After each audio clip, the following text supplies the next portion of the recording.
Hello everyone, welcome to my new tutorial video on how to DM someone on Discord. So let's get this video started. First of all, you need to open your Discord application. After that, tap on plus message icon on top right corner. You can go with direct message tapping checkbox. Tap on start. Here you can write a message and tap on send icon. The message has been delivered to the particular person. This is how you directly message to your friends on Discord. Now if you want to DM to someone that is not in your friend list, then first of all you need to tap on person icon on the bottom.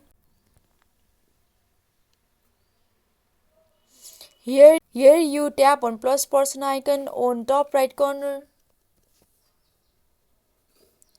From here you can go with username of particular person, then you need to tap on send friend request where the particular person will accept to request. Then you will be able to DM from the Discord. This is how you can DM someone on Discord. Hope this video was helpful for you. Thank you.